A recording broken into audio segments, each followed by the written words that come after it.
Assalamu alaikum dear class 3. Today we will learn our unit number 3 and which is I wonder. Students, wonder के contextual meanings different होते हैं. यहाँ पे wonder का मतलब है I wonder मतलब मैं सोचता हूँ. लेकिन अब जिस तरह हम लेते हैं 7 wonders of the world, तो उसमें wonder का मतलब सोचना नहीं होता. उसमें wonder का मतलब होता है हैरानकुन चीज़ें, लाइक 7 हैरानकुन चीज़ें हमारी दुनिया के बारे में. तो वंडर के कंटेक्चुअल मीनिंग्स 2 होते हैं and they both are different. So students, this poem I wonder is written by Jenny Kirby. So इस पोएम के फर्स्ट वर्स में जो है पोइट वो क्या कहता है कि आई वंडर में सोचता हूँ कि घास जो है वो सब्ज़ क्यों है और क्यों हम हवा को देख नहीं सकते. सेकेंड फ्रेज़ में पोइट ये वंडर करता है कि बर्ड्स जो हैं, परिंदे, उनको अपना नेस्ट मतलब उनका घोंसला ये बनाना किसने सिखाया. इसी की सेकंड लाइन में पोइट ये भी वंडर करता है कि ये जो ट्रीज़ हैं इनको रेस्ट करना मतलब आराम करना. आपको हाइबरनेशन का पता होगा, ये एक पीरियड होता है, बल्कि अभी नहीं पता होगा, आप हायर क्लासेस में इसको लर्न करेंगे. हाइबरनेशन एक ऐसा पीरियड होता है जिसमें ट्री रेस्ट करता है. तो पोइट कहता है कि ट्रीज़ को रेस्ट करना किसने सिखाया. सो थर्ड वर्स में पोइट क्या कहता है कि जब मून की शेप राउंड नहीं होती, जब मून की शेप राउंड नहीं होती, तो मैं आपको बता देती हूँ, वैसे यहाँ लिखा नहीं हुआ पोइट ने एग्जैक्टली वो क्या कहना चाह रहा है कि जब मून की शेप क्रीसेंट होती है. क्रीसेंट शेप आप यहाँ भी देख सकते हैं. ये बहुत स्लाइड साइज में हमें मून नज़र आ रहा होता है आसमान में कि मून है भी कि नहीं और कहाँ है. तो वो कहते हैं कि जो बाकी लापता सा मून है ये कहाँ जाता है. फोर्थ वर्स में पोइट ये वंडर करता है कि जो रेनबो है, रेनबो के आपको पता होगा, वेरी बेसिक पॉइंट, रेनबो के 7 कलर्स होते हैं. तो रेनबो के कलर्स कौन पेंट करता है स्काई में, मतलब आसमान में. और ये जो फ्लफ़ी क्लाउड्स होते हैं, जाहिर है पोइट ने इनको हाथ लगा के तो नहीं देखा, ये होता है आपकी इमेजरी, आपकी इमेजिनेशन. ठीक है, फ्लफ़ी क्लाउड्स मतलब नर्म और गुदे गुदे से, इनको किसने इतना ऊपर आसमान में लटकाया है. हैंग करना, लटकाना होता है. सो हमारे लास्ट वर्स के वेरी फर्स्ट पार्ट में पोइट हमसे क्या कहता है कि why is it now do you suppose, फ़र्ज़ कीजिए कि ऐसा क्यों है अभी कि डैड वॉन्ट टेल मी, कि डैडी मुझे नहीं बताएंगे, इफ़ ही नोज़, जबकि वो जानते हैं. सो यहाँ पे पोइट ने हमें इसका आंसर नहीं दिया कि अगर आपके डैडी जानते हैं तो आपके क्वेश्चंस का आंसर क्यों नहीं करेंगे. लेकिन मैं आपको सिंपली बता देती हूँ, हमारे पेरेंट्स चाहते हैं कि हम अपनी ब्रेनस्टॉर्मिंग करें, ख़ुद से अपना जहन लड़ाएं, चीज़ों को सोचें. सो आपको भी ऐसा ही करना चाहिए कि आपको नेचर को देखना चाहिए, उसको फील करना चाहिए और अपने दिमाग में क्वेश्चन लाया करें. जस्ट ये ना देखा करें वाओ कितनी ब्यूटीफुल प्लेस है, नेचर के बारे में सोचा करें, थिंक किया करें. So our poem ends with this. अब मैं आपको बताऊंगी पोएम के राइमिंग वर्ड्स. आपको मैंने प्रीवियस लेक्चर में बताया था कि राइमिंग वर्ड्स जो होते हैं वो सिमिलर साउंड्स रखते हैं. अब यहाँ पे हर वर्ड्स में मैं आपको बताती हूँ rhyming words.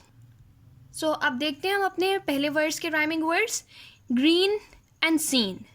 Second words nest and rest. Third words round and found. Fourth verse out and about. Fifth verse sky and high. The last verse suppose and knows. So हमारी पोएम यहाँ पे ख़त्म होती है.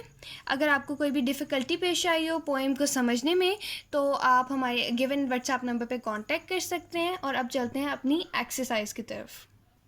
सो my dear students, exercise A and B में हमें कुछ questions दिए हुए हैं. कॉम्प्रिहेंशन फोकस, ये बी वाले जो हैं एक्सरसाइज, ये तो आपके उसमें नोट्स में भी लिखे होंगे और आपने ये अपने नोटबुक्स, नीट नोटबुक्स में भी लिखने हैं. लेकिन ये जो ए वाले हैं, या आपने खुद सॉल्व करने हैं इनके आंसर्स, अपनी ब्रेन स्टॉर्मिंग करनी है, अपने पेरेंट्स के साथ डिस्कस करना है और एक ओपन टॉक करनी है इन पर. ठीक है, हम आते हैं, सॉल्व करते हैं exercise C which is phonics focus.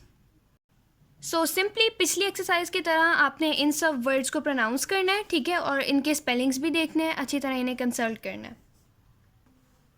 तो exercise D vocabulary focus. Again हमें यहाँ पे कुछ वर्ड्स और मीनिंग्स दिए हुए हैं, आपने इनको कंसल्ट करना है ताकि आपको पोएम ज़्यादा अच्छे समझ में आए. अब हम देखते हैं E grammar focus. So exercise E में अब आपने क्या करना है कि यहाँ पे वर्ड्स दिए हुए हैं, आपने हर वर्ड को उसके एनाग्राम के साथ मैच करना है. आप सोच रहे होंगे कि एनाग्राम क्या होता है. यहाँ देखें, रीड मी में एनाग्राम्स के प्रॉपर डेफिनेशन लिखी हुई है और एग्जांपल भी दी हुई है. Anagrams are the words formed by rearranging the letters of a word, ठीक है, जिस तरह हु है। अब डेफिनेशन से ज़्यादा आपको एग्जांपल से समझ आएगी, ठीक है। अब मैं इसी के लेटर्स को अगर रीअरेंज कर दूं दोबारा से, लाइक HOW, हाउ कर दूं, हु को मैं हाउ कर दूं, तो ये हु का एक एनाग्राम होगा। अब आप यहाँ पे देखें, यहाँ पे हाउ लिखा हुआ है। सेकेंड एग्जाम्पल इसी बॉक्स में से आपको देती हूँ। द वर्ड टॉप, टॉप मतलब एट द टॉप, जिसे हम कहते हैं ना हाइट पे, can be form from pot, ठीक है। इसको उल्टा करें तो पॉट बन जाता है, जो कि बर्तन होता है। इसी तरह आपने इनको रीअरेंज करना है वर्ड्स को, और इनके एनाग्राम्स के साथ मैच करना है। स्टूडेंट्स, इसका पार्ट 2 भी बिल्कुल सेम है, लेकिन यहाँ पे एनाग्राम्स दिए नहीं हुए, आपने इन्हीं वर्ड्स के एनाग्राम्स खुद से जनरेट करने, खुद से लिखने हैं। सो इसी एक्सरसाइज के पार्ट 3 में हमें कुछ क्वेश्चन वर्ड्स दिए हुए हैं, इन साइड पे क्वेश्चंस हैं। आपने देखना है कि कौन सा क्वेश्चन वर्ड किस क्वेश्चन सेंटेंस के लिए सूटेबल है और उसको मैच करना है। अब एक्सरसाइज F में जो कि राइटिंग फोकस है, इसमें आपने हर क्वेश्चन सेंटेंस के लिए एक सूटेबल क्वेश्चन वर्ड जो है वो सिलेक्ट करना है, ठीक है, और उसका अपनी मर्ज़ी का एक सूटेबल सा कोई आंसर लिख देना है। आपकी एग्जांपल यहाँ दी हुई है। हुज़, ये एक क्वेश्चन वर्ड है, एंड शर्ट इज़ दिस, ये एक क्वेश्चन सेंटेंस है। अब आपने आंसर तो आप अपनी मर्ज़ी का लिख सकते हैं, like this is Ahmed shirt. यहाँ पे आपने क्वेश्चन वर्ड्स लिखने हैं और नीचे वाली लाइन पे आपने सेंटेंसेस लिखने हैं। नेक्स्ट पेज पे अब आपने एक डिस्क्रिप्टिव पैराग्राफ लिखना है स्प्रिंग सीज़न के बारे में। स्प्रिंग सीज़न मतलब मौसम बहार। यहाँ पे आपको एक काफ़ी अच्छा खासा बड़ा वर्ड बैंक दिया हुआ है और आपके लिए बहुत इजी हो जाएगा। आप इन वर्ड्स को कंसल्ट करें और आपने जस्ट इन वर्ड्स के अच्छे अच्छे सेंटेंसेस बनाने हैं और स्प्रिंग सीज़न को डिस्क्राइब करना है। So that's it for today's lecture. I hope आपको सब कुछ समझ आया होगा, बट स्टिल अगर आपके कोई क्यूरी है या कोई ऐसा पॉइंट आपको समझ नहीं आया तो आप अपनी टीचर्स को गिवन व्हाट्सएप नंबर पे कांटेक्ट कर सकते हैं। अल्लाह हाफिज़ and have a nice day.